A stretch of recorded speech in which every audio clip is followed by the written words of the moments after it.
বনি ইসরায়েলের একজন আবেদ ছিল, নাম জুরাইজ। এ আল্লাহর ওলি জুরাইজ থাকতেন পাহাড়ের উপর। পাহাড়ের উপরে তাহাজ্জুদের নামাজ পড়ছেন। ইন দা মিন টাইম ওনার মা ওনাকে ডেকেছে, ইয়া জুরাইজ আশরিবনি ময়া, পানি খাওয়া। জুরাইজ মনে মনে ভাবে, হায় হায়, নামাজের মধ্যে দাঁড়ালাম, এখনই মায়ের তৃষ্ণা লাগলো, কি করব? মায়ের ডাকে সাড়া দেব নাকি নামাজ চালিয়ে যাব? জুরাইজ মনে মনে ভাবে, কিছুক্ষণ পরে যে মাকে পানি খাওয়াবো, আগে নামাজটা পড়ি। কিছু সময় পর তার মা আবার ডাক দিল, ইয়া জুরাইজ। তিনবার ডাকার পরে জুরাইজ নামাজের কারণে মায়ের ডাকে সাড়া দেয় নাই। মায়ের মনের মধ্যে দুঃখ লেগেছে, মা তার মনে কষ্ট পেয়েছে। মুহূর্তের মধ্যে মা দুইটা হাত তুলে আল্লাহর কাছে বদদুয়া দিয়েছে, বেশ্যা নারীর ফিতনায় না ফেলে জুরাইজকে মরণ দিও না। ঠিক তার 3 দিন পরে এক বেশ্যা নারী এসে তার দরজায় নক করতে শুরু করছে। জুরাইজ দরজা খুলে দেখে এক বেশ্যা নারী। বেশ্যা নারী বলে, দেখো আমি কত সুন্দরী, কেউ জানবে না, তুমি আমার সাথে অপকর্ম করো। আল্লাহর ওলি জুরাইজ বলে, আল্লাহরে যারা ভয় পায় তাদের দ্বারা এই কাজ করা সম্ভব না, দূর হয়ে যা। আল্লাহর ওলি জুরাইজের সাথে সুবিধা করতে না পেরে বেশ্যা পাহাড় থেকে নেমে যায়।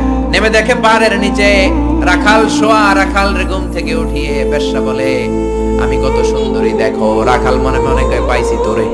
রাখাল আর বেশ্যা মিলে অপকর্ম করে জিনায় লিপ্ত হয়ে যায়। 3 মাস যাওয়ার পর বেশ্যা নারীর পেটটারে উঁচা করে দিছে কে?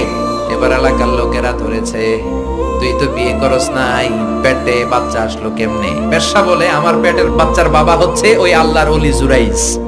সবাই কয়, হায় হায়, এতদিন ভাবতাম আল্লাহর ওলি, এখন দেই ভণ্ড। সবাই লাঠি সোটা নিয়ে তার গির্জা ভাঙতে গিয়েছে। গির্জা ভেঙে মাটির সাথে মেসাকার।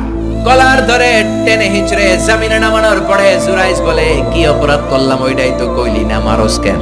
এই বেশ্যা নারীর পেটের ভেতরে যে সন্তান, এইটার বাবা হইলি তুই জুরাইজ। জুরাইজ কয়, খাইছে। সবাই কয়, তোর ডেথ পেনাল্টি, মৃত্যুদণ্ড। হাজার হাজার মানুষ দাঁড়িয়ে আছে।